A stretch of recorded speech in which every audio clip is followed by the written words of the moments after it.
Boa noite, sejam todos bem-vindos à 9ª temporada do nosso podcast.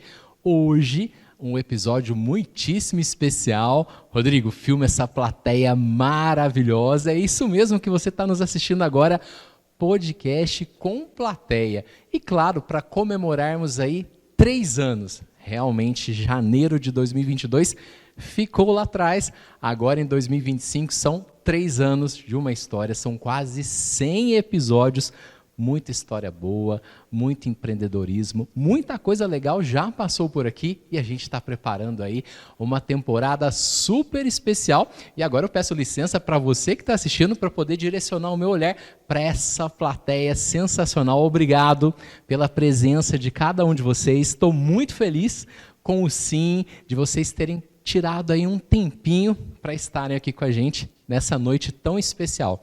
Gente, vou falar uma coisa, cada um que está aqui na plateia, em algum momento da vida, a gente se encontrou.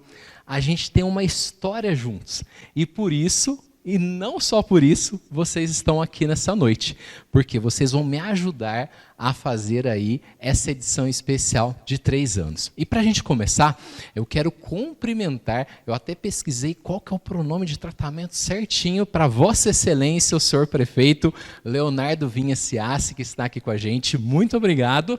Também pesquisei o pronome de tratamento certinho, é Reverendíssimo Senhor Padre Jean Paul Hansen, direto da CNBB em Brasília, para participar com a gente aqui desse nosso podcast muito especial. Quero aproveitar a oportunidade também, vocês já estão vendo aqui no nosso televisor os nossos parceiros e apoiadores dessa 9ª temporada, e eu quero começar agradecendo de maneira muito especial a um casal que está aqui, a Daniela e o Eric, eles são aqui do Tropê. Estou muito feliz. Lá no ano passado eu procurei a Daniela e falei assim, Daniela, eu tenho um sonho, que é fazer um podcast com plateia. Gente, na mesma hora ela se disponibilizou e olha que, gente, estamos aqui realizando esse sonho e vocês estão junto comigo. Então, ó, muito obrigado, Daniela, muito obrigado, Eric. A nossa 9ª temporada vai ser toda gravada aqui no Tropê, então a gente está muito feliz com a nossa parceria, tá? Também quero agradecer o Varginha Online, que é nosso parceiro de divulgação. O Márcio não pôde estar presente com a gente aqui, mas nós agradecemos também essa valiosa parceria. Quero agradecer também, cadê? É um quarteto, tu vindo muito bem, é o Marco, é a Ellen, é o Ricardo e é a Cristiane. Eles são parceiros nessa nossa 9ª temporada também. Bem-vindos, obrigado pelo sim de vocês. Também quero agradecer o Dr. Robertson e a doutora Lívia, que não puderam estar presentes nessa noite, mas eles se fizeram presentes. Olha só que sucesso, todos os nossos convidados vão ganhar essa taça maravilhosa, comemorativa dos 3 anos do podcast. Então nós temos aqui a nossa logomarca, tem também a logomarca do Dr. Robertson e da doutora Lívia. Nós estamos muito felizes. Então, além de fazerem um brinde com a gente, vocês levam para casa a plateia, escolhidos que estão aqui, essa taça especial também para vocês. Quero agradecer também a Lojas Minas Brasil, ó, que está nos vestindo nessa temporada. Então tá aqui a Ana Cristina, tá aqui o Regis combinou comigo de virmos igual, e vimos igual, e viemos igual hoje, olha só.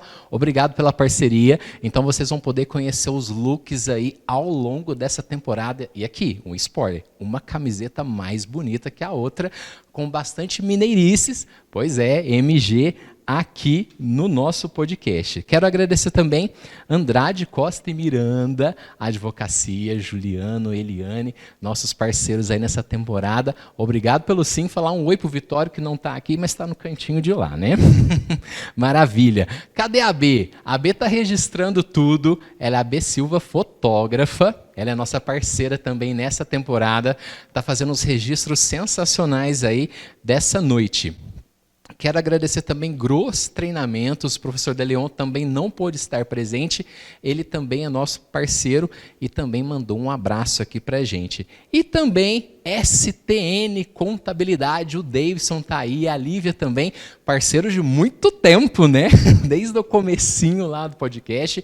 Obrigado pela amizade, obrigado pela parceria. E aqui, para todos os parceiros, que Deus abençoe cada vez mais os projetos de vocês, tá? E nossos parceiros hoje, nesse episódio especial, temos a Panificadora Fortaleza. Márcia tá aí, o seu marido também, qual que é o nome dele, perdão? Roger, bem-vindo vocês dois, viu? E aqui, várias delícias que vocês vão poder experimentar na sequência aqui da nossa gravação. E também a Delícias da Ana Gourmet, que fez o nosso bolo de aniversário, todo personalizado, que já já vocês vão poder ver melhor. Então, dados os nossos recadinhos, eu quero agradecer de maneira especial vocês que torcem por mim, vocês que estão sempre juntos, que apoiam com as suas curtidas, com os seus comentários, com os seus feedbacks. Você que está assistindo aí também no nosso canal do YouTube, é isso que faz o negócio girar. Não é à toa que nós temos 4 milhões de visualizações no canal, não é à toa que o podcast está completando 3 anos, porque vocês dão esse retorno, vocês fazem o negócio acontecer e por isso estamos aqui celebrando. Então, de maneira especial, muito, muito, muito, muito obrigado e que venham muito mais outros episódios e muito mais outras histórias para a gente contar. Aqui, antes da gente fazer a entrevista, eu queria, lógico, não queria, eu quero que vocês, plateia, participem. Não teria sentido eu querer um podcast com plateia se a plateia não fosse participar. Mas aí, quando eu comecei a falar isso, eu que também sou mentor de oratória, eu vi várias pessoas só assim, ó, escondendo para não participar. Mas aí eu fiz democraticamente, eu fiz de uma maneira que não tem jeito. O que eu fiz? Vocês conhecem o meu quadro que chama Top 10, com 10 preferências do meu convidado do dia. Hoje eu não vou fazer com o Leonardo Ciassi nem com o Padre Jean. Os dois já gravaram episódio comigo, eles já responderam no Top 10. Então vai ser a plateia que vai participar do Top 10. Então o que eu fiz? Eu coloquei bilhetinhos colados nas cadeiras de vocês. Os premiados vão responder a pergunta que está embaixo da cadeira de vocês. Simples assim, o Rodrigo já vai filmando o react de vocês. Vocês põem a mão embaixo da cadeira. Quem tem papel, tem. Quem não tem, não tem. Tá bom? Então é isso. Tá bem na frente. O papel tá bem na frente, tá? Não. Ah, Jonathan. Gente, até minha mãe pegou Ana Cristina, Lidiane. Ó, vou dar um tempinho pra vocês pensarem. Cristiane. Vocês não fujam de mim, porque a Lívia também. Você pegou e deu pra ela, né, Davidson? Não? Vê se tem papelzinho aí. Eu queria fazer a bagunça mesmo. Não tem como fugir. Todo mundo pegou? Levante a mão quem tem papel. Tem que ter 10 papéis. Se não tiver 10, está faltando, está nas cadeiras vazias. 1, 2, 3, 4, 5, 6, 7, 8, 9. Tem um. Ah, Luiz Carlos? Ó, que bom. Então deu os 10. Beleza. Quem está com o papel escrito número 1... vai começar. Quem que é meu assistente de palco que vai levar o microfone para mim? Ah, eu vou lá. Você vai, Maiara? Gente, a Maiara está apresentando um podcast esportivo agora também. Olha que sucesso. Eu saí do ângulo ali, viu, Rodrigo? Depois você dá um jeito. Deixa eu ir lá perto. Vamos no Luiz Carlos. Pergunta número 1. O que está escrito na sua pergunta aí, Luiz Carlos? O que eu queria ser quando criança. Ah, o que você queria ser quando criança? A minha infância foi uma infância de muita alegria, de soltar papagaio, andar de trolinho, de bicicleta. Então eu não tive tempo para pensar no que eu queria ser no futuro. Sim. Entendeu? Então, para eu te falar que hoje o sonho de todo mundo é ser jogador de futebol, né? Ou um político bem-sucedido. Sim. Então eu, nessa minha época, eu só queria aproveitar a minha infância. Olha, que legal. Eu não sei o que gostaria de ter. Não, mas já valeu a resposta e vi que você se emocionou. Que legal. Entendeu? Que legal. Aplausos para o Luiz Carlos. Muito bem. Quem é o número 2? Quem é 2? 2? Ninguém tirou o 2? Então o 2 ficou em alguma cadeira perdida, tá? Deixa eu ver o que é o 2 aqui. Ah, tá aí. Maiara, dá para quem você acha que está com vontade de responder. Não vou influenciar você. Dá para alguém que você acha que quer responder. Mas esse aí não é, esse aí não é. Pode dar para a Sherida. Mas a gente chega aí. Sim? Mas quem pegou? Daniela, Ana Cristina e... Tá, então vamos responder o 2, Daniela. Prato predileto, é fácil, vai. Prato predileto. Ai, prato predileto. Qualquer comida bem feitinha em casa. Isso é meu prato predileto. É mesa cheia com os meus. Aí, pode aplaudir a Daniela do Tropê. Quem tá com o 3? Beleza. Cadê o microfone? Empresta aqui, Sherida. Porque senão não deixa você falar, você vê que eu quero falar também. Vamos lá, Cristiane, o que tá aí? Qual o seu filme ou série favorita? Então, eu sou uma pessoa muito eclética. Eu acho que tudo depende do estado de espírito. Mas já estou assistindo a segunda vez o The Chosen. Adoro o Outlander. E qualquer outro filme que seja bem assim para descansar a cabeça, o cérebro, nada de muita coisa que tenha que forçar, sofrer, nada disso. Legal, gostei. Pode aplaudir. Obrigado. Quem é o número 4? Juliano Miranda. Vamos lá. Passa o microfone para ele, Maiara. Obrigado. Bom, aqui, qual o seu talento escondido? Ih, agora, hein? Talento escondido. Apesar de professor, né, universitário, advogado também na área do direito e tal, mas um talento escondido que as pessoas comentam, que a Eliane comenta, e é escondido mesmo. Tem uma característica assim, eu tenho, a minha cunhada é arquiteta, inclusive, e um talento escondido é assim, eu tenho muita noção de espaço, de ambiente, de cor. Ela sempre me chama, Juliano, me dá uma dica nesse projeto aqui. Então, é uma característica assim, era uma outra opção, tenho alguns amigos advogados aqui, o Túlio e outros aqui, uma segunda opção seria ter arquitetura. Por desígnios da vida, isso não aconteceu, mas eu tenho realmente, as pessoas comentam que eu tenho um talento escondido para essas questões de espaço, de escolha no material, num acabamento, numa janela, numa posição diferente, numa decoração diferente, numa divisão de cômodos, de materiais a serem utilizados. Essas pessoas comentam que eu tenho umas, abre aspas, umas sacadas boas para isso e que eu poderia aproveitar desse talento. Pode chamar. Mas é uma coisa que eu nunca explorei. E, assim, é só realmente. Acho que a pergunta caiu para mim. Aí, ó. Corretamente. Não, qual que é o meu talento escondido? São providências. Talento escondido que as pessoas comentam. Juliano. Obrigado, viu? 5 é a Sherida, né? Vamos lá, dona Sherida. Gente, ó, Sherida e Léo começaram comigo na primeira temporada do podcast. Então, eles me ajudaram muito e hoje estão aqui prestigiando. O Lineker também, mas ele não chegou. Obrigado, viu? Obrigada. Qual a sua viagem inesquecível? Como eu sou muito devota de Nossa Senhora, o ano passado fui com uma pessoa de moto para Aparecida do Norte. Olha, que legal. Foi bem tranquilo, assim. Pegamos muito frio, chuva, mas foi inesquecível mesmo. Te marcou? Me marcou. Você chegou lá no santuário e te emocionou muito? Muito. Imagina quando você criar coragem de ir a pé. Eu vou com você. Boa, nós vamos esse ano de novo. Pode aplaudir a Sherida. Com quem está o número 6? Não tem? Vamos lá, vamos ver o que é o 6. 6 é livro, gente, é fácil. Quem quer fazer o livro? Tá te mostrando, Ana Cristina? Pega o microfone aí. Quer que tira para o ímpar? Cristina marca, eu vou ficar entre vocês dois mesmo. Vamos? Vamos lá. Um livro. Que te marcou, que você indica, recomenda?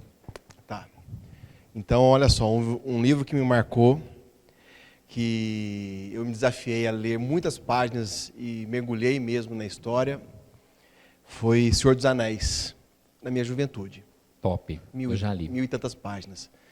E o meu último livro, que até hoje eu comentei com o Túlio, que está aqui na plateia, que está me fazendo fortalecer minha espiritualidade, que é Confissões de Santo Agostinho. Olha. Então, é um livro que estou gostando bastante. Top demais, pode aplaudir o Marco, gente. Número 7, tá com alguém? Não tem dono 7? Meu Deus do céu.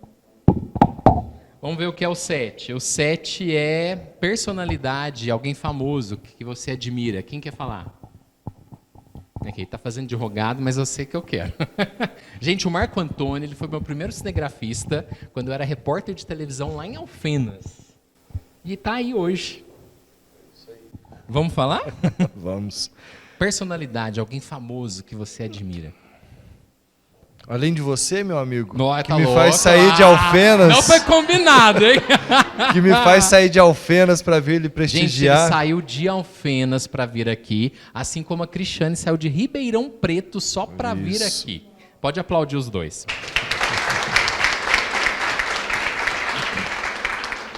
Como a gente conversa muito, né? Uma das pessoas que você teve a oportunidade de conhecer e eu não tive, mas você me contou como foi, era o Silvio Santos, que infelizmente a gente perdeu, né, no ano passado.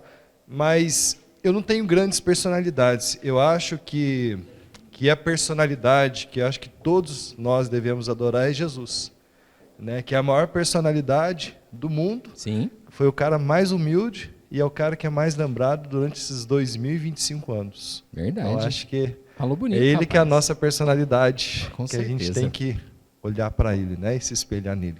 Amém. Pode aplaudir o Marco Antônio Bastos. Número 8, tem dono?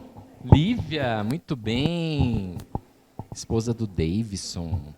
Deixa eu ficar de cá pro Rodrigo. Isso. Conte um dia marcante na sua vida. Aquele que marcou mesmo, hein? Eu tenho vários momentos marcantes na minha vida, mas sem dúvida o último foi no dia 20/6/2023, que nasceu minha filha. Liara, muito Liara. bem. Pode aplaudir essa Bonequinha. mamãe feliz. Que legal, emocionante, com certeza. Número 9, tem dono? Mônica Fioravante, olha só, vamos lá. Essa eu quero real oficial, hein? A prova está aqui no Google. Eu vou só explicar. Uma amiga muito entendida de suplementos, remédio, tudo. E fui falar com ela sobre aumentar o sistema imunológico para ajudar na sinusite. Eu fiz o suplemento que ela falou, de clorela e espirulina. E aí, uns 2 dias tomando, aconteceu um episódio no meu corpo de reações que não tinha nada a ver. Mas aí a pergunta lá do Google foi: clorela e espirulina interfere na questão menstrual, hormonal? Gente, ó, eu faço 3 anos de podcast, ninguém nunca me respondeu nada parecido com isso. Foi isso. Foi inédito, gostei. Então foi isso. Parabéns, pode aplaudir a Mônica. E se os meus cálculos não estiverem errados, o Jonathan ficou com frase, filosofia ou pensamento. Você entregou para outro? Ah, o seu era isso aí também? Minha mãe, gente, pode aplaudir. Minha mãe também gosta de um palco, não é à toa que eu gosto também. Então ela vai adorar falar, ela adora conversar. Não, eu vou falar só o Ela não vai achar pensamento ruim. mesmo. Uma frase, um pensamento, uma filosofia de vida, Então, algo tem um assim. pensamento muito forte dentro de mim, que a gente ama a Deus, a gente tem que amar os próximos também, né? Então, eu amo todos vocês iguais. Olha, gente, que gracinha, pode aplaudir. Muito bem, muito bem, muito bem. E é isso, pessoal, a ideia foi essa, ter a oportunidade de vocês como plateia participarem. Sei que muitos aí queriam muito falar, mas que pena que era só 10, né? Mas aí agora a gente vai fazer a entrevista com o Leonardo Ciassi. 2 minutinhos só para o Rodrigo posicionar as câmeras aqui e a gente volta aí com o nosso primeiro bate-papo. Beleza? E agora nós vamos à primeira entrevista dessa noite aqui do nosso podcast. Nós vamos conversar com o prefeito de Varginha, Leonardo Vinha Ciassi. Nós já apresentamos ele aqui no comecinho do nosso episódio. E agora o nosso bate-papo propriamente dito. Leonardo, quero agradecer mais uma vez pela sua presença. Estou lisonjeado, que coisa boa. Começando o mandato e já participando com a gente aqui. Prezado Matheus, meu amigo, eu me sinto extremamente honrado em participar mais uma vez do seu podcast, e a gente vê aí o quanto você evoluiu, onde você chegou. Eu já participei desse podcast há 3 anos atrás. 2022. Né? E sinto extremamente honrado, e eu que me sinto lisonjeado, e hoje com uma inovação muito boa, que eu estou vendo o podcast com uma plateia extremamente seleta, né? E com a dinâmica que você já realizou aqui com o pessoal, que eu achei extremamente interessante. Então eu quero aqui cumprimentá-lo, cumprimentar também seus familiares que se fazem presentes, a essa seleta plateia. Eu peço licença para cumprimentar cada um de vocês, na pessoa do nosso amigo Padre Jean, que se faz presente, porque conheço todos aqui e me sentiria extremamente constrangido de não citar o nome de todos eles aqui. Mas eu quero cumprimentá-lo mais uma vez, a toda a sua equipe que está aqui, a sua plateia e a todos aqueles que nos acompanham também, seus patrocinadores, seus colaboradores, e dizer que sou eu que me sinto honrado em participar mais uma vez desse podcast. Que legal, Leonardo. 3 anos atrás a gente fez um dos primeiros episódios, né? Aliás, te chamo de você, te chamo de senhor, o que eu faço? Não sou você, né? Que eu falo você, pô, nossa, chamando o prefeito de você. Não tem problema, somos amigos. Ó, vocês são testemunha, hein? Não tem problema. Então eu vou falar você a entrevista inteira. As formalidades. Então tá bom. Há 3 anos atrás o Leonardo participou com a gente aqui, ele era vice-prefeito, pôde contar um pouquinho da sua história e agora, dia 23 dias de mandato, parabéns aí pela vitória. E eu queria que você começasse contando pra gente um pouquinho do seu dia a dia como prefeito, como está sendo, pra gente começar aí a nossa conversa. Olha, eu quero dizer inicialmente que eu preciso agradecer primeiramente a Deus por nos dar o dom de ser um homem público e de poder servir. Esse é o primeiro passo que a gente tem que ter. Também não posso deixar de agradecer aqui aos meus familiares, que sempre me apoiaram em todas as minhas ações, sempre estiveram comigo, a minha esposa Daniela, os meus irmãos, toda a minha família que sempre esteve comigo. Também a população de Varginha, que eu não posso aqui deixar de agradecer mais uma vez pela confiança no nosso trabalho, né? Eu tive a oportunidade de representar a nossa cidade como vereador por 4 mandatos consecutivos. Pude presidir a nossa Câmara de Vereadores por 3 vezes. Posteriormente, a convite do nosso então prefeito Verde, Lúcio Melo, um grande amigo que eu tenho, uma pessoa que admiro muito.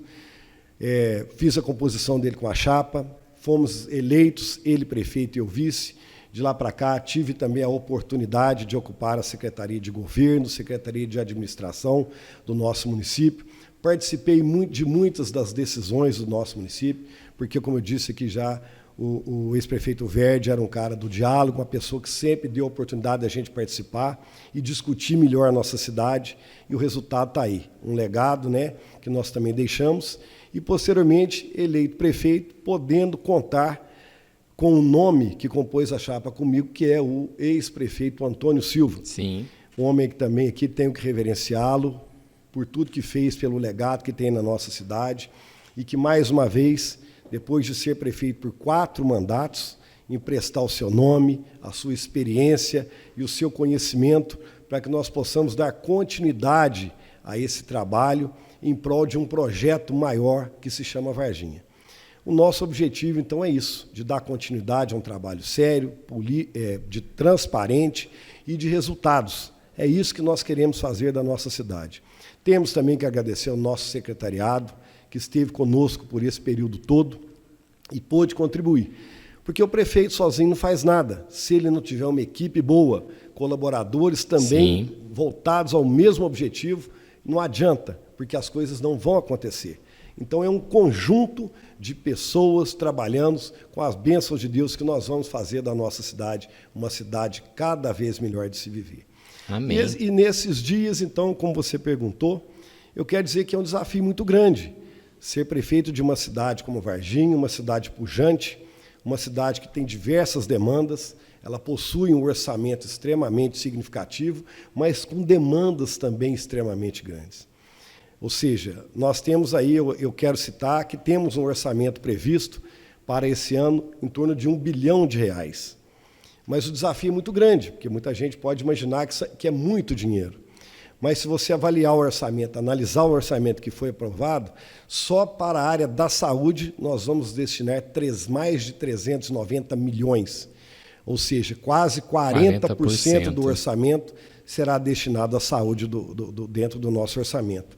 Então, ou seja, nós temos tentado fazer com que a cidade se desenvolva cada vez mais, que nós possamos oferecer a melhor qualidade de vida para o nosso povo. Mas, como eu disse, os desafios são grandes, mas eu tenho certeza que nós vamos fazer a nossa parte e vamos colocar o nosso tijolo nessa obra também que se chama Varginha, como diversos outros que por ali passaram. Então, ou seja, é administrar com seriedade, com transparência, com comprometimento, mas, sobretudo, visando os resultados. Então, o orçamento é bastante engessado e o prefeito, ele simplesmente não faz aquilo que ele quer fazer. Muitas vezes ele é engessado. Por exemplo, eu vou mais uma vez eu volto à área da saúde. Nós temos o compromisso constitucional de investir em torno de 15% na saúde. Vamos investir praticamente 40%. 15% é obrigação, dizer assim. Uhum. Vamos investir praticamente 40%, ou seja, mais que o dobro. Na educação, nós temos que investir 25%. Realmente também vai ultrapassar. Mas, mesmo assim, nós temos aí o compromisso, já com o nosso secretariado, de fazer realmente, dar continuidade nas obras que já foram iniciadas. Nós vamos concluir todas elas, entregar isso para a população. Tem diversas questões que estão sendo abordadas, seja na área da saúde, da educação, do esporte, da segurança pública, da infraestrutura, do meio ambiente, ou seja, temos um plano de governo que foi muito bem construído por diversas mãos e que atende realmente 21 setores da nossa cidade. É um plano de governo bastante sólido, mas eu tenho certeza que é factível. E nós vamos fazer de tudo para cumpri-lo à risca e honrar cada voto que recebemos do Varginha. Bacana demais a gente conhecer um pouquinho desses bastidores aí. Sim. Através da sua fala. Obrigado, e eu tenho uma pergunta, na verdade, ou uma curiosidade. São 20 anos, né, na política que você completou. Lá atrás, antes de candidatar a vereador pela primeira vez, você já se imaginava que um dia chegaria à cadeira principal? Como prefeito? Não, mas seja sincero, porque às vezes a gente tem aquele sonho guardado lá no coração que não conta para ninguém. Mas agora pode contar. Claro. Quando eu era jovem, o meu sonho era ser veterinário. Eu adoro animais e queria ser veterinário. Uhum. E acabou que não deu certo, não cheguei a ser veterinário, mas eu tive diversas profissões. Nós tínhamos um sítio, eu morava no sítio, ali perto da comunidade dos Bertoldos, onde vai para Três Pontas ali. E ali, então, depois que me formei, eu formei técnico em contabilidade e fui fazer administração de empresas. Uhum. Acabou que eu não consegui concluir o curso e optei, então, por fazer direito. Olha. Fiz direito, concluí o curso, sou bacharel em direito. Posteriormente, também me preparei, agora no futuro, como fiz uma pós-graduação também em administração pública. Mas lá atrás, o meu sonho era ser veterinário, não deu certo, eu vim depois, morava no sítio, do sítio eu vim para a cidade e fui trabalhar no banco. Trabalhei no Banco Itaú, naquela época, em 1985. Uhum. Do Banco Itaú, depois eu fui ajudar, então, o meu sogro nos negócios que ele tinha em Varginha. Meu sogro é o senhor Aloysio Ribeiro de Almeida, um homem que também eu tenho um grande respeito, o considero como meu segundo pai, exemplo de homem público, chefe de família, ou seja, é uma pessoa a quem também aqui quero render as minhas homenagens. Mas dizia que então fui ajudá-lo então nos negócios que ele tinha. Ele tinha na época então 2 panificadoras, uma rotisserie que era extremamente famosa, a antiga Massa Macia na cidade de Varginha. E ali então uma vez nós tínhamos ali então um amigo em comum, que era o senhor Domingos Tavares da Silva. E além de cliente da padaria, ele era fornecedor de laticínios para nós. Ele era representante dos laticínios Radiante. Vendia para a gente lá na padaria os queijos Radiantes, que até na época muito bem comercializados, de uma qualidade muito bons à época, né? A gente até fica triste porque que acabou. Mas então o senhor Domingos se candidatou a ser presidente da Associação Comercial Industrial de Varginha. Aí que começou. E ele precisava de um nome para compor a chapa. E me procurou na padaria e tal, e eu falei, não tem jeito, eu vou deixar a padaria para mexer com a associação, eu não vou mexer com isso e tal. E ele, então, pela amizade que tínhamos, ele procurou, então, o senhor Aloysio. E falou, o senhor Luiz, falou para o senhor Luiz, eu precisava de um nome para comprar a chapa, queria que o Leonardo fosse, o Leonardo é muito ajeitado, tal, não sei o quê, tem credibilidade, o povo gosta dele, quem sabe você fala para o Leonardo me ajudar lá. O senhor Luiz me chamou, então, num canto, falou, Leonardo, o Domingos esteve aqui e tal, está precisando de um nome, quem sabe você vai lá, compõe ela com ele, só para ajudar. Tal. Eu chamei o Sr. Domingos, então, pela amizade que tínhamos, e falei, Sr. Domingos, é o seguinte, então eu vou ajudar o senhor lá, que precisando do nome para o senhor me põe lá para baixo, o suplente do suplente, que eu não lá tenho no tempo, finalzinho da eu fila. quero lá para não ter que ter o compromisso de ter que participar. Aham. Aí ele aceitou, tudo bem, foi lá. Quando ele chega para mim assinar a chapa, eu estava como vice-presidente dele. Uau. Aí eu falei, mas, Sr. Domingos, eu falei para o senhor me pôr lá embaixo, que eu não tenho tempo para isso. Ele falou, não, você não preocupe, Leonardo. Por isso que eu te coloquei como vice. Porque lá eu vou estar lá como presidente, você pode ter certeza que eu tomo conta do negócio, não vou te amolar, você fica tranquilo para você ficar aqui na padaria, tocando a padaria, pode deixar que eu tomo conta, você não precisa ir lá. Bom, moral da história, eu aceitei, assinei e fui para a associação para ser o vice-presidente dele. No governo Itamar Franco, nós estávamos, o governador, então, do estado, que era o Itamar Franco, nomeou o senhor Domingos Tavares para ser o gestor do Hospital Regional de Varginha. Olha. E era incompatível, ele teve que renunciar à associação. Aí ele foi lá de mim, você vai ter que assumir. Eu falei, não, Sr. Domingos, eu não vou fazer isso, eu vou sair junto com o senhor põe outra pessoa lá. Não, falta um ano para acabar, você fica aí, é coisa à toa, você tira de letra, já está tudo conduzido, está tudo tranquilo, a diretoria é muito boa. Moral da história, Matheus, acabei assumindo a presidência. Depois, acabou o nosso mandato, fomos para... Aí tinha que convocar eleições. Não tinha candidato, fomos reeleitos por aclamação, ou seja, tinha que continuar. E aí, em 2004, então, fui convidado para me candidatar a vereador. E aí, o senhor Aloysio, mais uma vez, era candidato a vice-prefeito, do então candidato Renato Rezende Paiva. E eu, então, para ajudar na chapa, mais uma vez, candidatei e fui eleito vereador no primeiro pleito. E ali aí realmente a coisa não parou mais. Não parou mais. Aí me tornei secretário da mesa diretora, da então presidente Merivone Bíscaro. E aí depois fui reeleito, fui presidente da Câmara, reeleito, tive 4 mandatos consecutivos. Então, ou seja, sempre com a votação crescente, como eu quis dizer. E aí, claro, né, a política tem algo que nos gratifica, porque, como eu disse aqui no início da minha fala, quando temos a oportunidade de poder servir. E a gente entende que, por esse período que eu passei por lá, tem alguns fatos que realmente até nos emocionam.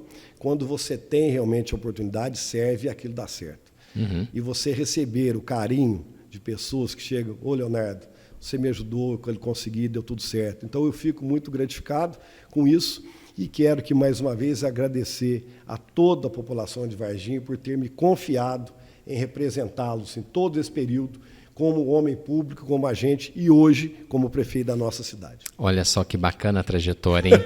E assim, obrigado. A gente sempre via você na rua um pouco mais, né, durante os mandatos aí de vereador, e você sempre demonstrou uma proximidade com as pessoas, sempre alegre, sempre cumprimentando, fazendo tchau para o pessoal. Mas eu tenho uma curiosidade também. Olha, hoje está cheio de curiosidade, eu estou gostando porque com plateia eu não estou acostumado. A gente está vendo as reações em cada fala sua. Isso é muito legal. Mas o que as pessoas mais te perguntam? O que é mais frequente? O que as pessoas mais te pedem na rua? Eu talvez nunca tenha te perguntado isso, mas a gente quer fugir do lugar comum aqui na entrevista mesmo. O que as pessoas mais te pedem, mais te indicam, mais te questionam no dia a dia na rua? Prefeito tem pouco tempo, 20 dias, sim, mas para trás como vice ou como vereador... Olha, na verdade, Matheus, eu quero aqui dizer que me sinto lisonjeado com essa fala, mas digo assim a mesma coisa. Eu te conheço também desde pequeno, desde novo, e quero dizer que eu me lembro de você pequeno, ali, comandando as ações ali na Igreja do Marte. Olha só. Eu me lembro de você já novo ali. Foi a minha escola, foi lá. E aí a gente vê que você também é uma pessoa extremamente comunicativa e benquista na toda a nossa cidade, na nossa comunidade. Mas, realmente, o que eu quero dizer, por todas as abordagens, eu tenho realmente o hábito de andar pelas ruas, gosto de andar, gosto de gente, isso é importante. E a gente sempre teve aí de ouvidos abertos. E as demandas são dos mais diversos, né? Muitas vezes eles pedem que a gente tente, na área da saúde, na área da habitação, o que você pode fazer, me ajuda naquilo lá. E isso é importante. E nós temos tentado atender a nossa comunidade em todas essas demandas que chegam para a gente. Então, eu não tenho assim, o que mais perguntam, não tem, mas em todas as áreas existe demanda. Então, na geração de empregos, o que vocês estão fazendo para gerar emprego? O que está sendo feito para atrair novas indústrias? Então, o dia a dia é isso mesmo. Mas eu tenho recebido muito mais apoio da comunidade do que questionamento. Que legal. E isso é muito importante. Isso nos valoriza. Por exemplo, nós saímos de um mandato agora extremamente bem avaliado pela população. Nós chegamos a ter 90% de aprovação. Uau! Então, ou seja, é algo que temos feito que a população aprovou. E aí você vê que na eleição nós podemos contar com quase 80% dos votos válidos da cidade. Sim. Então, ou seja, aumenta muito a nossa responsabilidade. É muito expressivo, parabéns. É uma votação extremamente expressiva e eu digo que isso nos traz também um desafio gigantesco, como eu disse, né? Gerenciar uma cidade desse tamanho, do porte de Varginha, um dos municípios mais importantes do estado de Minas Gerais e do Brasil. Uma cidade que tem uma qualidade de vida extremamente salutar. Fomos agora, recentemente, classificados como a segunda cidade do estado de Minas Gerais em segurança, e dentre outras questões que vão. Nossa educação é premiada. Recebemos recentemente um prêmio de sustentabilidade que foi instituído pelo Ban de Cidades Excelentes. O Instituto Acla foi quem fez o trabalho de pesquisas. Que bacana. E Varginha ficou a primeira cidade no estado de Minas Gerais e ficamos entre os 3 municípios do Brasil em sustentabilidade. Primeira de Minas e entre as 3 mais do Brasil? É isso. Uau! Tá lá o nosso Nossa, diploma. Eu não sabia. Isso é uma coisa extremamente relevante para a nossa cidade, ou seja, mas é o resultado de gestão de qualidade. E é isso que nós pretendemos dar sequência. E eu tenho certeza que nós vamos fazer, como eu te disse, com um programa de governo extremamente bem feito, factível, e o comprometimento do nosso secretariado, dos nossos servidores, dos nossos colaboradores, e, claro, também da Câmara de Vereadores, que temos tido aí nesse início de mandato um relacionamento extremamente salutar, diálogo extremamente objetivo. Já me reuni com os nossos vereadores e queremos realmente a participação.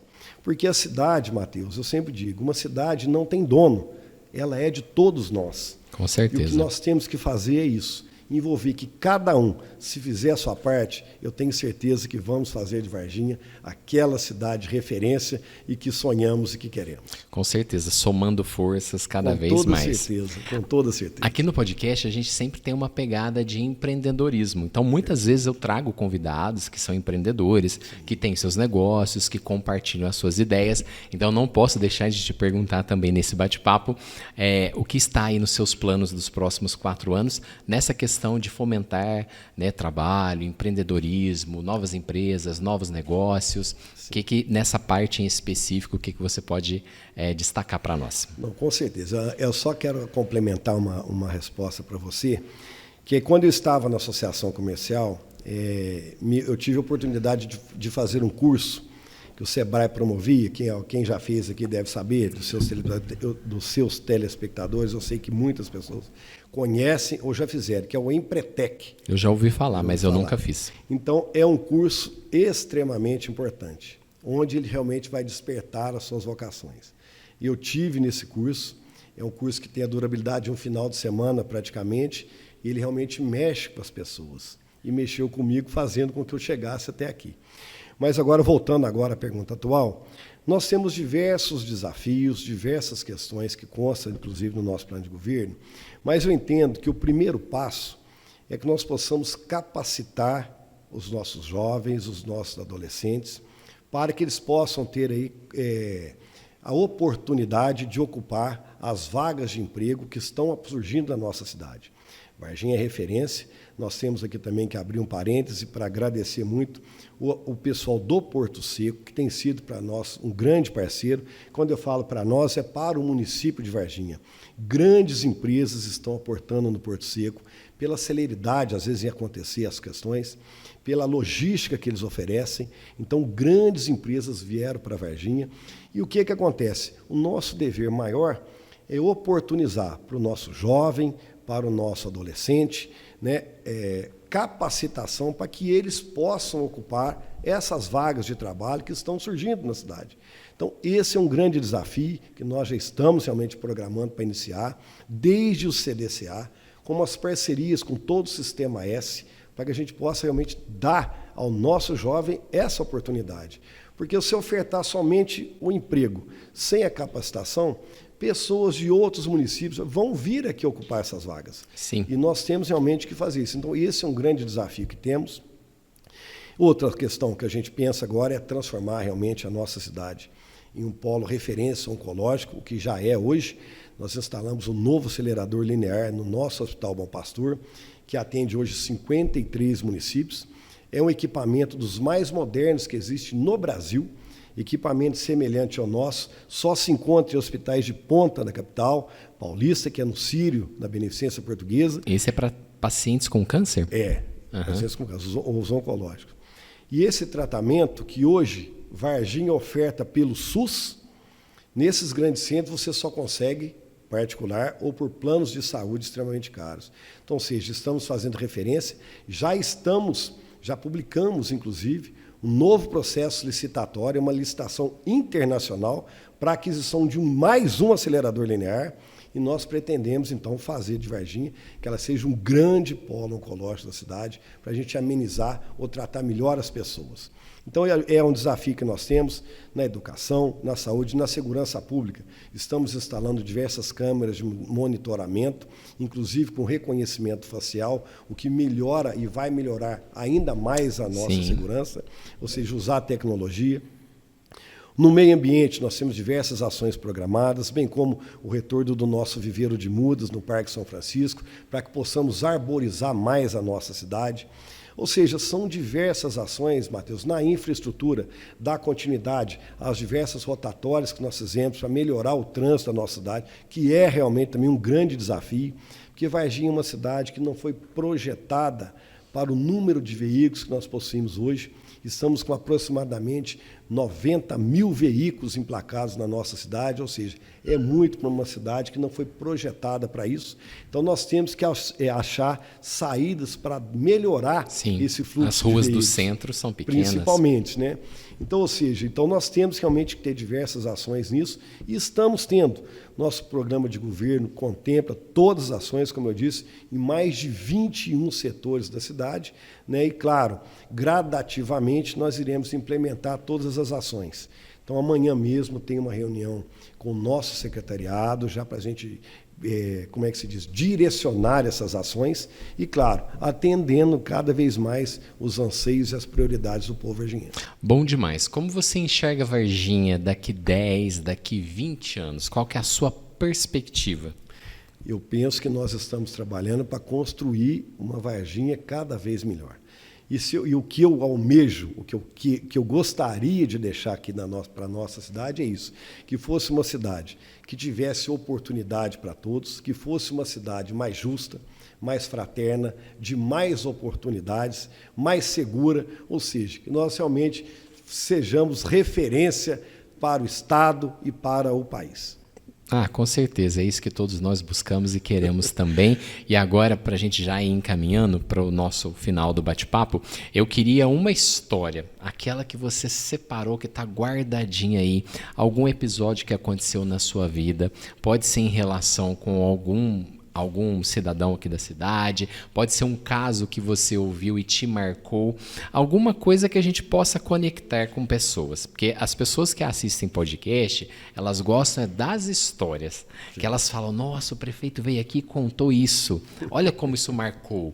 Então, assim, não sei, eu quero te deixar à vontade, não quero direcionar para algum lado, eu quero que você pesque aí, dentro do seu campo de emoções, uma história que te marcou, como pessoa pública, como vereador ou como prefeito agora, mas que você acha que vale a pena compartilhar aqui num podcast, para depois a gente até fazer um cortezinho aí também dessa fala sua. Eu estou esticando para dar tempo de você pensar em uma história que eu sei que eu te peguei de surpresa, mas... São diversas histórias, mas aqui eu vou me voltar à minha família. Eu penso que a família é a base de tudo. E eu pude, realmente, estou extremamente grato a Deus por me permitir nascer de onde eu nasci e conviver como convivi com os meus familiares. Eu vou dizer das minhas lembranças, eu venho de uma família muito humilde. O meu avô é descendente de italianos, e quando eles vieram para o Brasil, eles eram colonos. E naquela época, não existia pagamento para o colono. Eram os meieiros, que o povo dizia antigamente. Então, o fazendeiro dava um pedaço de terra para o colono, para que ele também pudesse ali plantar e ter a sua subsistência naqueles pedaços, em troca do trabalho que ele fazia, então, para o fazendeiro. Seu avô veio da Itália. E aí, o que aconteceu? O meu avô, naquela oportunidade, ele, então, almejou, por quê? Colhia-se e para transportar a colheita era muito difícil. Ele, então, foi comprando bezerros e foi criando até formar, então, uma junta de boi, que é o que dizia lá atrás. E um carro de boi, naquela época, era como um caminhão hoje. E ele chegou, então, a ter 16 carros de boi. Uau, empreendedor. Era como tivesse uma transportadora. Sim. Então, um homem humilde, que não assinava o nome, mas que tinha um espírito empreendedor gigantesco. E o meu pai, que era o filho mais velho, então era o carreiro que ele tinha na época. Tanto que meu pai tinha o apelido de carreiro. Foi a primeira profissão do meu pai, já menino, era carreiro e ajudava o meu avô na lida. Com isso, venceram na vida, é uma família de 3 irmãos, venceram na vida, nos deram, então, exemplos de que na vida você consegue as coisas pela força do trabalho, pela honestidade, e que você não precisa pisar nas costas de ninguém para subir na vida. Basta você ter um projeto, acreditar e confiar em Deus e fazer a sua parte. Faça o seu trabalho e faça a sua parte, que as coisas vão acontecer. Então, o que me marca, Mateus, meu avô, meu pai, minha mãe, uma bancária, também que nos deu exemplos de vida. Sempre trabalharam e nos ensinaram isso. Seja honesto com você e com o seu semelhante. Então, na verdade, eu tenho muito orgulho da minha família, tenho orgulho da minha esposa, tenho orgulho de onde eu nasci e, claro, tenho feito o melhor para corresponder o nome que eu recebi e a confiança do povo daqueles que me circundam. Então, isso me marca, é algo que eu tenho na minha vida e que eu pretendo seguir até os meus últimos dias. Que sensacional. A plateia está com vontade até de te aplaudir. Ó. Quer ver? É isso? Obrigado. Muito bom. Obrigado. Eu só esqueci de fazer a plaquinha assim, escrito aplauso. Aí o pessoal aplaude, mas enfim. Mas que legal, que bonita a sua história. E a gente vê que no final é sobre família. Sim. É a base de tudo. É quem nos sustenta e quem nos impulsiona aí cada vez mais. Leonardo, que legal. Muito bacana esse nosso bate-papo. Ficou alguma coisa para trás? Alguma coisa que eu não tenha perguntado, que você acha que vale a pena e fala assim, Mateus, isso não pode ficar de fora dessa nossa entrevista? Absolutamente. Eu quero dizer, mais uma vez, eu quero te agradecer. Mais uma vez pela oportunidade de estar aqui com você. Como eu disse no início da minha fala, e volto a repetir, uma pessoa também a quem admiro muito, porque eu acho que as nossas histórias se confundem. Você também é um menino cheio de garra e que almeja algo que eu tenho certeza que isso vai acontecer. Amém. Quero dizer para você que eu tenho aqui realmente alguns agradecimentos que não posso deixar de fazer. Mais uma vez, quero agradecer a Deus, agradecer a minha família, agradecer a pessoas que realmente me marcaram. Né? O senhor Aloísio, uma pessoa também que eu não posso deixar de render aqui meus cumprimentos, que é o deputado federal Diego Andrade, que num momento extremamente difícil, ele me deu as mãos, confiou no meu trabalho, confiou na minha pessoa e me apoiou para que eu pudesse chegar até aqui hoje. Ao ex-prefeito Verde, também um grande amigo que tive, um exemplo com quem aprendi muito. E a todas aquelas pessoas que sempre me apoiaram e acreditaram na minha pessoa e no meu trabalho. Então aqui, Mateus, nesse momento, aproveitando a audiência que você tem, eu não posso deixar aqui de render a homenagem a essas pessoas. E também a todos aqueles que compartilharam comigo, que me ajudaram. Também uma pessoa que eu quero muito especial, que é a Ana Cristina, que hoje é a minha secretária, que me ajuda tudo, esteve comigo presente em toda a minha vida pública desde 2005. Conversamos muito para trazer você aqui. Então, é uma pessoa também que não posso deixar de agradecer. Ali na pessoa dela, agradecer a todos aqueles que contribuíram. Aos meus amigos, aqueles que me apoiaram desde a época que entrei na associação comercial. e desde aquela época fizemos projetos que ajudaram também aquela instituição e a cidade a chegar aqui. Tem diversas coisas que eu gostaria de relembrar, tem diversos casos, mas isso vai ficar para uma próxima oportunidade. E eu quero deixar isso aqui para que você me convide mais uma vez. Com certeza, com certeza. Para me contar mais alguma coisa aqui para o nosso povo. Mas o que eu quero deixar mais uma vez claro é agradecê-lo, parabenizá-lo pelo podcast, e pela inovação que você fez aqui hoje. Eu realmente fiquei surpreso e achei extremamente interessante. E é por aí que a gente faz as coisas, confiando e trabalhando que as coisas vão dar certo. Agradeço mais uma vez pela oportunidade e quero aqui realmente agradecer a todos vocês que se fazem presente, com um cordial abraço a cada um de vocês. Muito obrigado, boa noite a todos. Boa noite, obrigado, Leonardo. Eu só tenho a te agradecer por tudo, mas em especial pela sua generosidade, tá? Pela sua humildade, pelas suas palavras, pela sua história. E assim, fico muito feliz e realmente muito impactado com a maneira que você me enxerga. Isso aí faz toda a diferença vindo do prefeito de Varginha. Uau, que legal. Obrigado, tenho certeza gratidão. Que Deus abençoe seu mandato abundantemente, que sejam 4 anos muito prósperos aí para a nossa cidade. É o que nós queremos, almejamos e tenho certeza é o que você está empenhado a fazer por todos nós. Obrigado. Mateus. Sucesso. Obrigado. Tamo Obrigado, junto. gente. Valeu. Pode aplaudir que eu tô adorando ter plateia.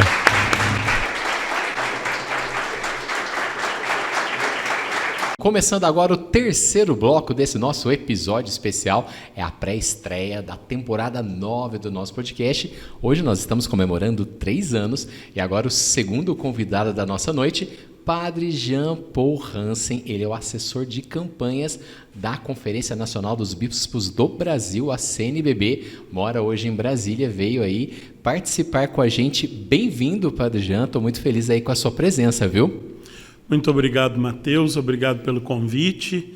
É uma honra estar aqui comemorando com você e com a sua plateia e também com os telespectadores, os internautas, esses 3 anos de podcast. Confesso que eu me senti muito honrado em estar aqui e ser um dos convidados dessa noite. Olha, que legal, é a gente que está lisonjeado e vou compartilhar uma curiosidade que eu te falei, mas eles aqui não sabem. Sabe quantos vídeos eu tenho com o Padre Jean aqui no canal, gente? 17. Sabe quantas visualizações tem nesses 17 vídeos somadas? Quase 20 mil. Olha só, que número expressivo, que legal, hein? Com certeza. A gente falou muitas coisas aí, principalmente durante a pandemia, nas lives que a gente fez, e eu quero tomar essa aí como ponto de partida. Sempre o pessoal gosta de ouvir o senhor na questão de espiritualidade. Né? As pessoas, às vezes, têm uma espiritualidade consistente, às vezes dá uma perdida no tempo, né? Com a correria da vida, no dia a dia. E de maneira específica, a gente está numa fase que muitas coisas estão acontecendo, né? Muitas tragédias de avião, muita enchente no sul, queimadas e não sei o que, incêndios, muitas catástrofes têm acontecido. E eu queria um olhar da fé do senhor, como sacerdote, como as pessoas conseguem manter a espiritualidade, assim, vamos dizer, intacta, com isso tudo acontecendo, porque muitas vezes as pessoas questionam Deus, por que essas coisas acontecem. Então eu queria uma palavra que iluminasse aí como ponto de partida desse nosso bate-papo. Já começa difícil, né? Depois piora. Nesse cenário que você identificou, que é um cenário hoje muito ligado ao meu trabalho com as campanhas da CNBB, uma vez que a campanha da fraternidade desse ano de 2025 é sobre fraternidade e ecologia integral. E o pano de fundo está muito relacionado a essas catástrofes climáticas que nós temos vivido. Mas não são só catástrofes climáticas. São catástrofes de várias naturezas. Quando as pessoas questionam Deus, eu acho que elas estão no caminho certo. Porque elas estão ainda dialogando com Deus. Ninguém questiona aquele com quem não se relaciona. Se eu estou questionando Deus, por que isso acontece? Por que comigo? Por que na minha família? É sinal de que eu ainda considero Deus como meu interlocutor.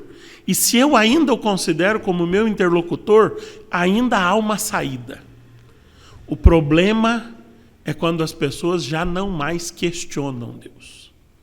Quando as pessoas se afastam. Passam a viver como se Deus não existisse. E tem muita gente assim. Muita gente. Esse é um grande problema da nossa atualidade. Viver como se Deus não existisse. E aí, não ter medo das perguntas. Eu sempre disse isso, talvez você já tenha ouvido isso em outro contexto, mas eu gosto muito de pensar o exemplo de Nossa Senhora. Alguém dizia da devoção a Nossa Senhora aqui. Qual é o primeiro diálogo de Nossa Senhora com Deus? Como é que isso vai acontecer se eu não conheço o homem? Verdade. A primeira coisa que ela diz ao anjo é: primeiro eu quero entender. Como é que isso vai acontecer? Antes dela anuir, dela dizer o seu sim, ela pergunta. E eu sempre digo, perguntar é o ato mais inteligente do ser humano. Responder é um problema. Responder expõe toda a nossa burrice. Mas perguntar é o ato mais inteligente do ser humano. Eu gostaria muito de estar aí do seu lado fazendo as perguntas. É muito melhor do que de cá tendo que responder. Muito melhor, porque viu? Respondendo, eu me exponho. Eu exponho as minhas fragilidades. Mas, então, não se preocupe de perguntar a Deus. Pergunte sempre. Mas cuidado. Ele responde. Sim. Essa é a questão. Se você questiona Deus, se disponha a ouvir a resposta. E não vai ser ouvir com os ouvidos, vai ser ouvir com a vida. Mas isso tem a ver com interpretar os sinais, com o que está acontecendo com a gente também? Com certeza. Os sinais da história pessoal, os sinais da vida em comunidade e os sinais também da natureza.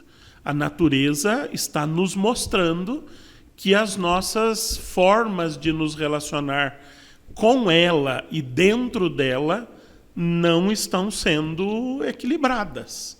Então ela reage às nossas ações. Se nós aprendermos a interpretar esses sinais, nós aprendemos a nos relacionar melhor com a natureza, com o próprio Deus Criador e com as pessoas. O que é o casamento, se não uma constante aprendizagem de interpretar os sinais do outro? Se o marido esperar que a esposa diga tudo, ela vai desanimar.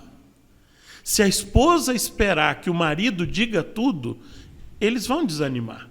É preciso sempre interpretar o olhar, a postura, o tom da voz e assim por diante. Isso é essencial em todo e qualquer relacionamento. No relacionamento de marido e mulher, no relacionamento familiar, com os filhos, com os pais, mas também no relacionamento com a natureza e, por que não, com o próprio Deus.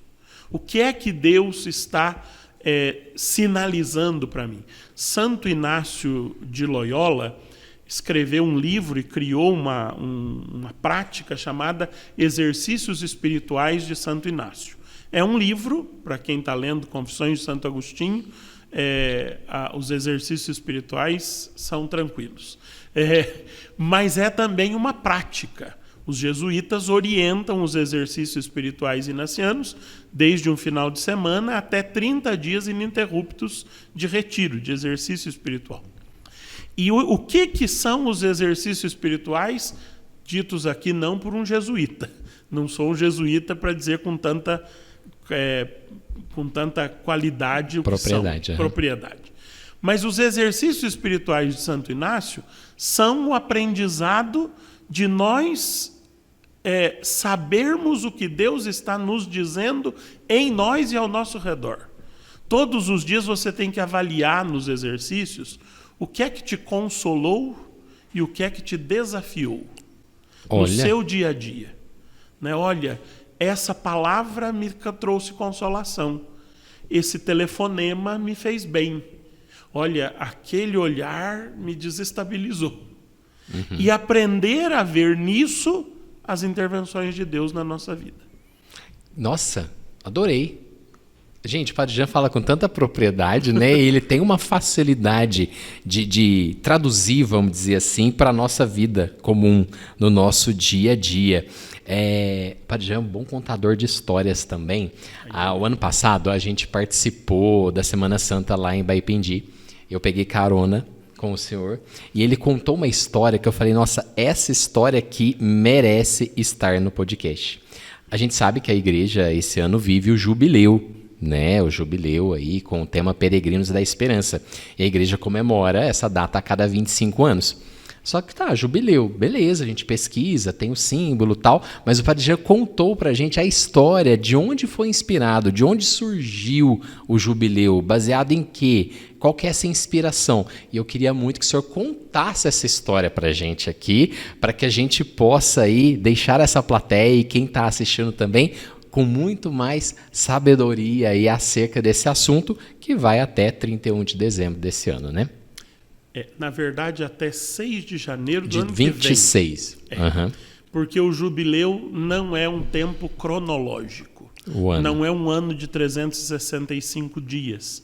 Justamente para mostrar que não é um ano cronológico, ele começou 24 de dezembro de 2024 e vai até 6 de janeiro de 2026. Para ultrapassar o tempo cronológico e mostrar que é um tempo cairológico. Quer dizer, é uma intervenção da graça, do kairos, da graça de Deus, no cronos, que é o tempo do relógio, do calendário, da agenda, esse tempo que nos consome dia a dia. Mas vamos lá, a resposta da sua pergunta. Eu vou tentar aqui colocar alguns elementos que eu não te dei naquela ocasião, para que você também Uau, melhor coisas. Ainda, claro. A prática do jubileu surgiu na igreja de forma documentada em 1300. Em 1300 nós temos intacta até hoje no Vaticano a bula de proclamação do jubileu de 1300. O Papa era Bonifácio VIII e um grupo de leigos, não foram padres nem religiosos, um grupo de leigos foi a Roma, falou com o Papa Bonifácio VIII e pediu ao Papa Bonifácio VIII que proclamasse um grande perdão dos pecados para o ano de 1300. Por que eles pediam isso? Por algo que nós experimentamos, acho que quase todos aqui, em torno do ano 2000. O mundo vai acabar no ano 2000. A 1000 chegará, de 2000 não passará. Isso já era pensado em 1300. Em 1300 o povo já tinha medo do fim do mundo e foi ao Papa, pediu o Papa para proclamar um grande perdão dos pecados, que o mundo ia acabar, para que eles morressem sem pecado no ano 1300. Qual foi o argumento que eles levaram ao Papa Bonifácio VIII? Um senhor de 107 anos, que disse ao Papa Bonifácio VIII que o Papa de 1200 tinha feito isso. E ele lembrava que com 7 anos ele tinha ido a Roma com seus pais em peregrinação para ganhar o grande perdão dos pecados de 1200. Só que nós não temos bula de 1200, nós não temos documentos. Porém, a bula do Papa Bonifácio VIII, de fevereiro de 1300, ela tem como título "Conforme um antigo costume que eu ouvi". Olha. Ou seja, ele proclama o primeiro jubileu da história, dizendo que já houve um anterior, porque ele ouviu, e ele registra isso no título da bula. Começado em 1300, começada a prática do jubileu, a igreja foi buscar nas suas fontes os argumentos que baseiam o jubileu. Não é uma invenção da igreja, é muito anterior a isso. Está lá no capítulo 25 do livro do Levítico. O livro do Levítico é um dos primeiros 5 livros da Bíblia, da Torá judaica. E no capítulo 25 do Levítico, Deus ordena ao seu povo, ao povo de Israel, que guarde a cada 7 anos um ano sabático. O que acontece no ano sabático? No ano sabático você vive de tudo aquilo que você colheu nos 6 anos anteriores. e deixa a terra descansar todo aquele ano. Naquele ano não se pode arar a terra, não se pode semear a terra, não se pode capinar a terra, você pode só colher os frutos que a terra der espontaneamente, porque é as férias da terra. Entendi. É o tempo do descanso da terra. E você não pode colher mais do que o que você precisa para o seu sustento e o sustento da sua casa. Não se acumula nada. E todas as cercas são abertas no ano sabático para que quem precise sobreviver entre e colha aquilo que precisa para a sua subsistência. Que incrível. Isso no ano sabático. A cada 7 anos sabáticos, matemática não é meu forte, mas eu acho que 7 vezes 7 ainda deve dar 49. A cada 7 anos sabáticos, o 50º, então depois do 49, o 50º ano é chamado de jubileu. Chamado de jubileu por quê? Porque quem anuncia que é o 50º ano era, na tradição judaica, um toque de um instrumento feito com chifre de carneiros chamado jobel. Daí vem a palavra jubileu. Então, jubileu é o ano anunciado pelo jobel, né? Uhum. Nesse 50º ano, a terra descansa de novo. Então, ela já descansou no 49, vai descansar no 50. Né? E tudo isso se mantém. Mas tem 2 detalhes importantes que eu acho que foi isso que te impressionou. No ano jubilar, a terra volta aos seus donos originários. E no ano jubilar, todos os escravos são alforriados. Não é fácil entender isso numa cultura brasileira. Por quê? Porque no Brasil, a história fundiária, a história da terra, é uma catástrofe. No Brasil, hoje especialmente, é proibido falar de reforma agrária. E já há muito tempo.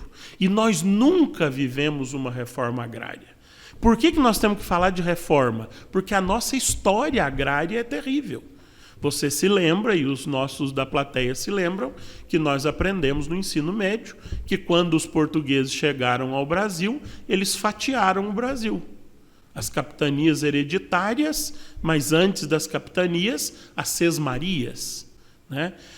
A história da agrária ou fundiária da terra no Brasil já começou assim, fatiada e entregue a uns poucos privilegiados. O povo brasileiro nunca foi dono da terra. No início, alguns poucos privilegiados vindos de Portugal. Não era do povo brasileiro a terra. E isso continua até os nossos dias, porque isso nunca foi redimido. Permita-me dizer, nos países de antiga tradição, e aí nós pegamos toda a Europa medieval, os países antigos, não foi assim. Por exemplo, Portugal. Quando aqueles reinos ali vizinhos, hoje a Espanha, decidiram unir-se e formar o reino português, há um tratado, há a escolha de um rei, um dos nobres daquelas famílias se torna o primeiro rei, Dom Dinis, de Portugal, e o primeiro ato do rei português, fundado o Estado português, foi fazer um censo de todas as famílias que fariam parte do reino português. Levantados as famílias todas, o que é que faz Dom Dinis? Esquadrinha todo o território português, de modo que cada família portuguesa tivesse o seu pedaço de terra.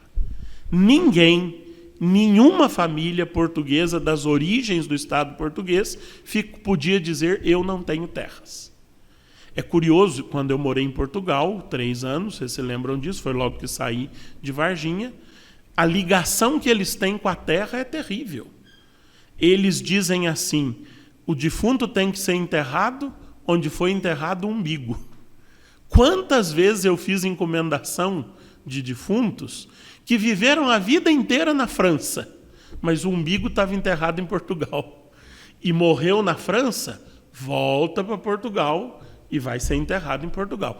Às vezes demorava 6 meses para o defunto voltar, porque a família não tinha condição de trazer, era uma despesa grande, então cremava lá na França, e quando eles vinham para as férias, porque eles não podiam guardar o defunto em casa, mas o potinho de cinza podia, né? Então, quando eles vinham de férias, eles traziam o potinho de cinza e tinha todo o funeral, como se tivéssemos ali a pessoa recém-falecida, para que na terra onde ele nasceu, ele seja enterrado.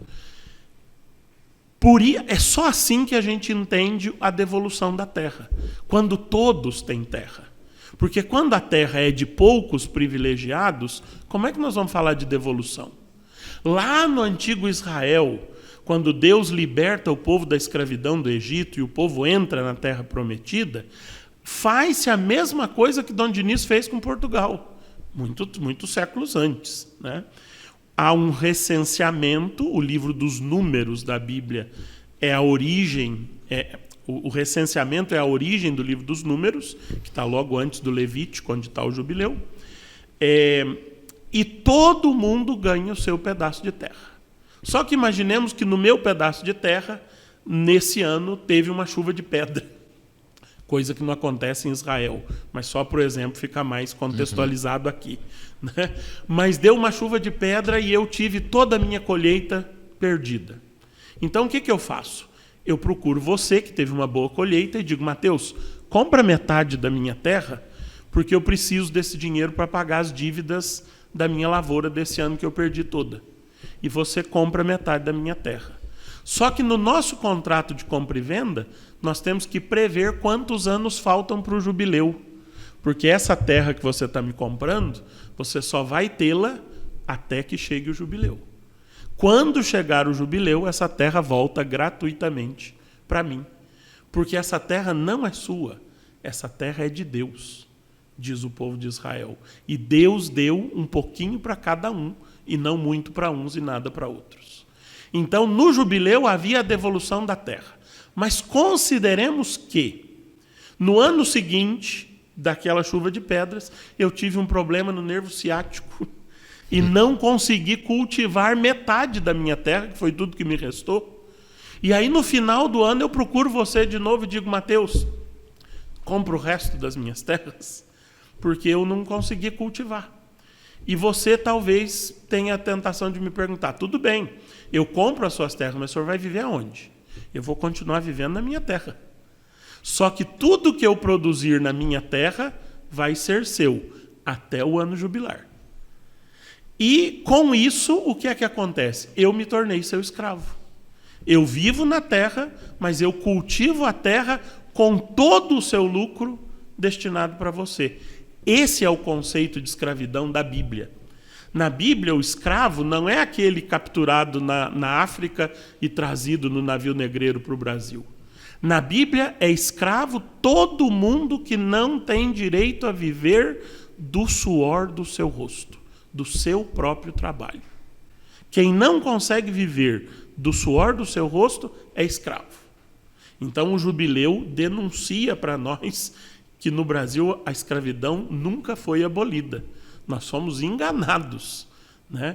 Nunca foi abolida a escravidão no Brasil. Há muitos escravos no Brasil, ainda hoje, eu arrisco dizer, mais do que no tempo da escravidão negra do Brasil.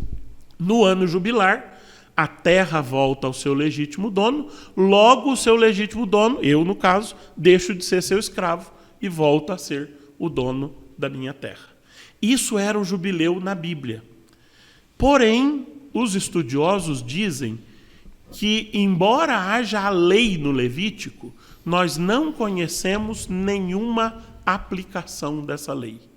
Não há um fato histórico que diga o Israel cumpriu a lei do jubileu. E aí nós podíamos dizer assim, que bom, então estamos livres, não precisamos nos preocupar com a terra, com a escravidão, com a igualdade, com a doutrina social da igreja, etc. Não. Se isso nunca aconteceu em Israel, talvez porque eles não tenham conhecido a plenitude da revelação. Nós estamos celebrando 2025 anos de que o Verbo se fez carne, de que Jesus nasceu entre nós. E Ele é a plenitude da revelação. Nós não temos mais desculpas para dizer não vamos pôr em prática o desejo de Deus. Era isso? Sim, mas aí agora só puxando, aí o que está sendo celebrado esse ano é a redenção. É a encarnação. A redenção nós vamos celebrar num outro jubileu em 2033, que aí são 100, esse se celebra de 100 em 100 anos, sempre nos anos 33, que é considerado o ano da morte e ressurreição de Jesus. Não, sim, é porque aqui eu sempre faço o papel de quem está assistindo. Então, quem está assistindo e ouviu a sua história, tipo assim, teve essa inspiração nessa história que o senhor contou, mas hoje em si celebra... Hoje nós celebramos a encarnação, 2025 anos da encarnação, e temos uma série de práticas próprias do jubileu. A peregrinação. Ir a Roma. Hein? Ir a Roma. Qualquer peregrinação. Aqui na Diocese da Campanha, por exemplo, nós podemos ir à Catedral de Campanha, nós podemos ir ao Santuário Nossa Senhora da Ajuda em Três Pontas. O bispo estabeleceu algumas igrejas como destino de peregrinação. Uhum. Nas origens, era ir a Roma. Daí vem a palavra romaria. Né? Talvez no Brasil a gente tivesse que chamar de aparecidaria. Né? Mas a palavra romaria nasce daí, da peregrinação a Roma. Sim. Né? Então o jubileu tem esse destino em Roma, as 4 portas santas. Em 1300 não havia portas santas, elas só aparecem em 1400, uma só porta santa de São Pedro em Roma. Hoje são 4 portas santas em Roma, para o ano jubilar ordinário. Em 2016, o Papa Francisco concedeu uma porta santa em cada diocese do mundo. Nós tivemos aqui, né? Mas como esse jubileu é ordinário, permanecem as 4 portas santas de Roma. Também as indulgências, também a confissão, o perdão geral dos pecados é a grande tônica do jubileu cristão. Respondido. Sem esquecer do pecado social que está na raiz do jubileu judaico. Sim, exatamente, que é a história que o senhor compartilhou. Beleza, conectado. Agora a gente quer ouvir uma história sua, na sua perspectiva, um fato, alguma coisa que marcou nesses anos todos de sacerdócio, algum episódio que alguém te procurou para alguma coisa, ou alguém que você pôde ajudar em alguma coisa, não sei, talvez a história mais marcante aí do seu tempo de sacerdócio, vamos dizer assim. Eu ouvi você fazer essa pergunta ao senhor prefeito. Sim. E fiquei ali preocupado, dizendo... Se eu fizesse a mesma? Se ele me repetir essa pergunta, eu fiz. Eu não sei que história eu vou contar, são tantas. Mas eu acredito na ação do Espírito Santo. E agora, quando você fez a pergunta, para mim a história apareceu aqui na minha cabeça. É um perigo contar, eu não vou citar nomes, porque eu tenho quase certeza que são pessoas que te assistem. Uau. É uma história acontecida em Varginha. Um determinado dia, eu sou procurado no escritório paroquial do Mártir por uma catequista de uma outra paróquia que me conhecia e que trazia consigo a sua filha e o seu futuro genro. E ela me dizia assim: padre, nós viemos aqui porque nós queremos que o senhor faça o casamento da minha nora, da minha filha e do meu genro. Eu conheço o senhor da escola catequética, papapá, deu todas as razões, mas eu tinha como princípio não fazer casamentos fora do Mártir. Eu só fazia casamentos na minha paróquia, porque senão eu ia rodar o mundo e não fazia o que eu tinha que fazer na minha paróquia. Mas esse casamento já está... Eu disse para eles, olha, eu só faço se for aqui. Padre, mas já está marcado em outro lugar, noutra igreja... E os convites já estão distribuídos. E, pelo amor de Deus, faz essa caridade para nós. Eu não sei, eu não sabia por que cargas d'água. Eu aceitei. Eu tinha vaga na agenda. Eu fui e fiz o casamento. Me lembro até hoje, a gente estava conversando ali ontem, agora há pouco, sobre homilia de casamento. Eu me lembro exatamente o que eu falei naquela homilia. Era um público universitário, e eu falei sobre as 3 formas dos gregos dizerem amor: eros, filia e ágape. Tá, passado um mês do casamento, volta ao meu escritório a noiva e o noivo, agora marido e mulher. E voltam trazendo uma tensão contida muito forte. Eles traziam uma carta na mão e entraram no meu escritório, na minha sala, dizendo: padre, Deus nos castigou. Eu disse: alto lá. Como assim? O que é que aconteceu? Nós enganamos o Senhor. Eu disse: ai. Vamos começar dizendo que Deus não castiga. Vocês estão errados. Mas eu quero entender o que aconteceu. Padre, nós estávamos grávidos antes do casamento. Mas nós tomamos todos os cuidados para que o Senhor não soubesse disso, porque a minha mãe dizia que o Senhor é muito bom, mas é muito bravo. E que se o Senhor soubesse, o Senhor podia nos dar um lava-cara lá na hora do casamento. Então nós tomamos todos os cuidados para o Senhor não saber. E por isso Deus nos castigou. Nós estamos chegando do médico, e o médico nos deu esse laudo aqui, de que o nosso bebê é anencéfalo. Ou seja, ele não tem o córtex cerebral. O laudo, eu pedi para ver o laudo, e o médico, não era um laudo, era um encaminhamento para o aborto. E o médico dizia no laudo o seguinte: o que você traz no ventre é incompatível com a vida. Eu perguntei para a mãe: está morto? Ela disse: não, está vivo. Eu escutei o batimento cardíaco no ultrassom. Eu digo: como é que a vida pode ser incompatível com a vida? Como é que o vivo pode ser incompatível com a vida? Se o que você traz no ventre está morto, eu entendo que é incompatível com a vida. Você vai para o hospital, vai fazer uma curetagem e está tudo resolvido. Agora, se o que você traz no ventre está vivo, não pode ser incompatível com a vida. É ontologicamente, logicamente, é impossível dizer isso com ciência, né? E aí eu disse para ela: o que você quer fazer? Ela disse: padre, eu quero fazer a vontade de Deus. Eles disseram. Eu disse: então é isso que nós vamos fazer.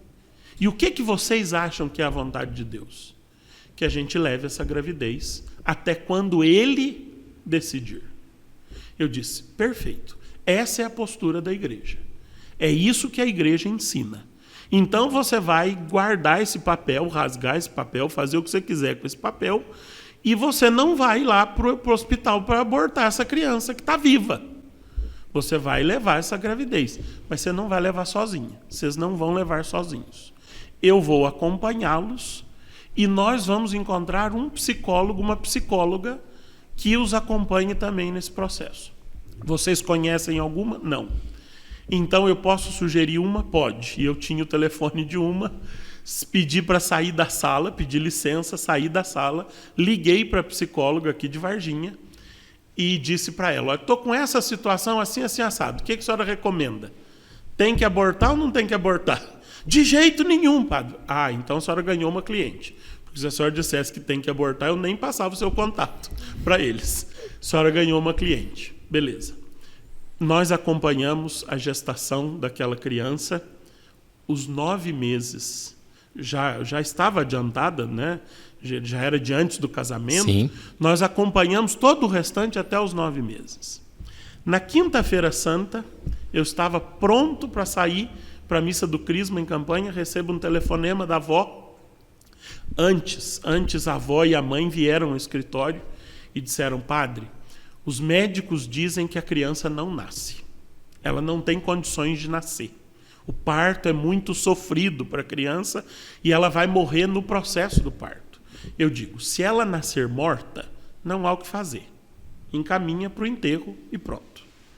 Se ela nascer viva, você, vó, que ia estar na sala do parto por uma certa contingência histórica, não posso dar muito detalhes, senão já vão descobrir quem é, né? Você, vó, que vai estar na sala do parto, você vai pegar um algodãozinho limpo, molhar em água natural, pôr na cabeça da criança, depois que cortar o cordão umbilical, e vai dizer o nome que vocês escolheram para a criança e dizer: eu te batizo em nome do Pai, do Filho e do Espírito Santo.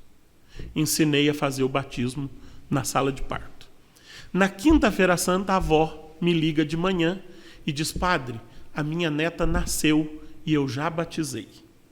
Eu disse: que lindo, que coisa... Como, não é que não ia nascer? Padre, eles falaram que não ia nascer.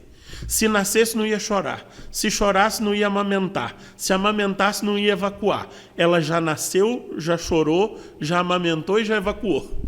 Nossa. Passada a Semana Santa, na segunda-feira, eu fui ao hospital visitar a criança, tive a criança nos meus braços. De fato, ela não tinha o córtex cerebral, mas tinha uma touquinha toda feita bonitinha, era uma gracinha.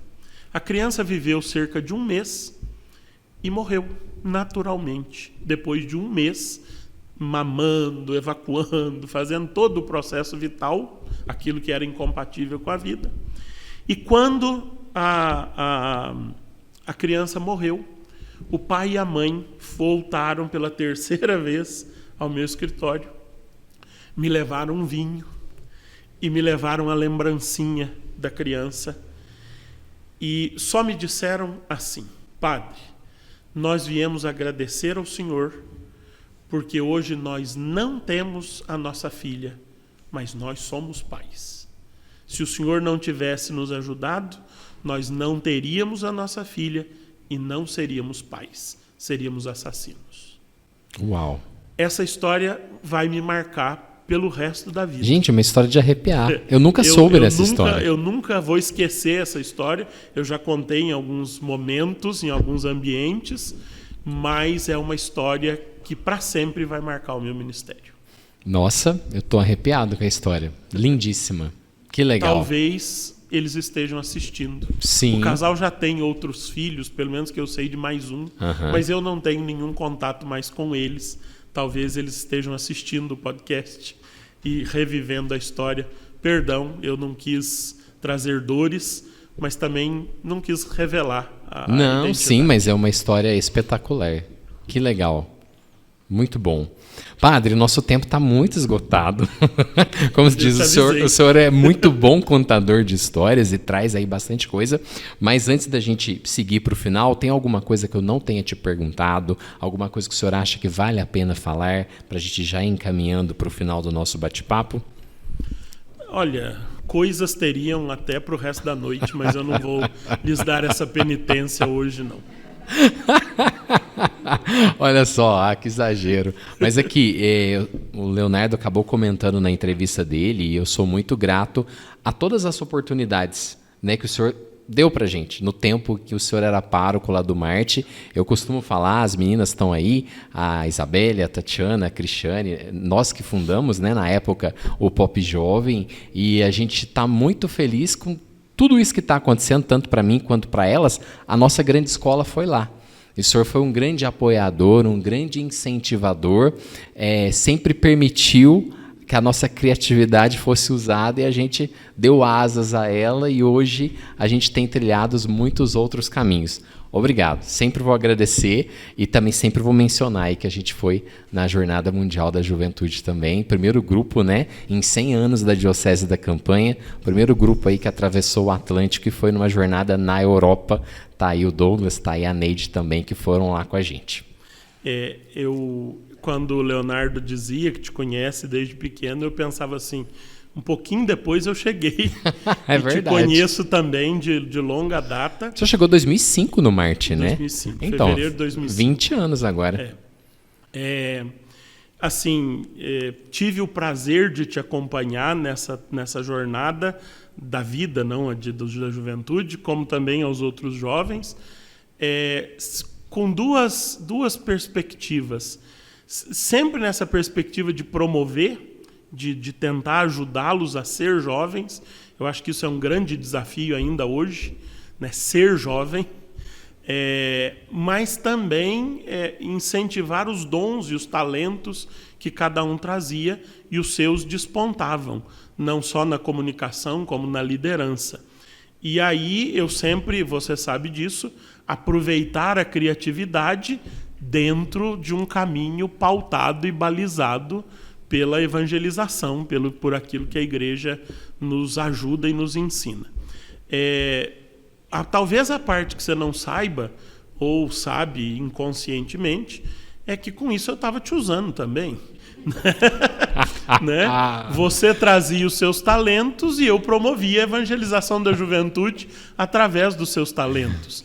Como agora eu tenho a oportunidade de continuar fazendo a mesma coisa. Sim. Você usa os seus talentos noutro campo, mas me convida e eu venho aqui dizer do evangelho, do que a igreja ensina. Usar entre aspas.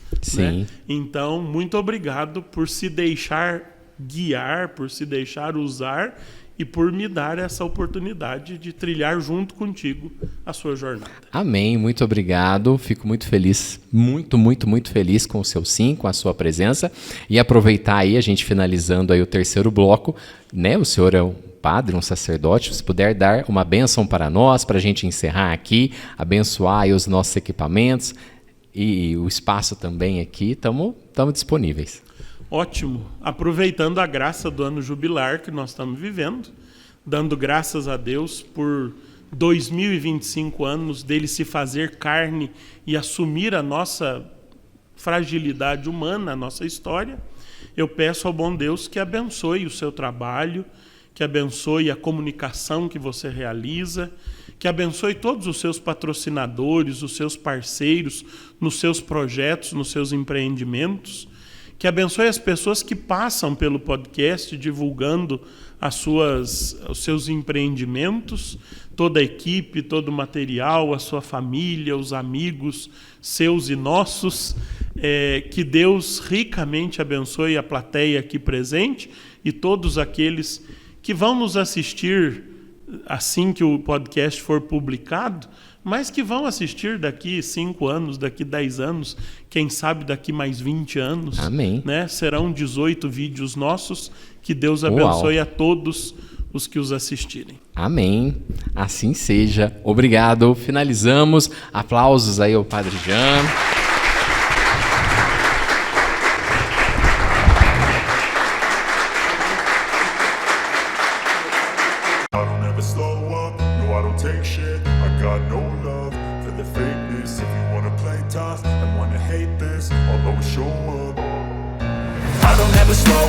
No, I don't take shit, I got no love for the fakeness. If you wanna play tough and wanna hate this, I'll always show up and make a statement. I don't ever slow up, no, I don't take shit, I got no love for the fakeness. If you wanna play tough and wanna hate this, I'll always show up and make a statement. Everything I do so instinctive and so passionate. Every word I move so descriptive like an adjective. I got a vendetta against people who patented being negative when you should be getting after it.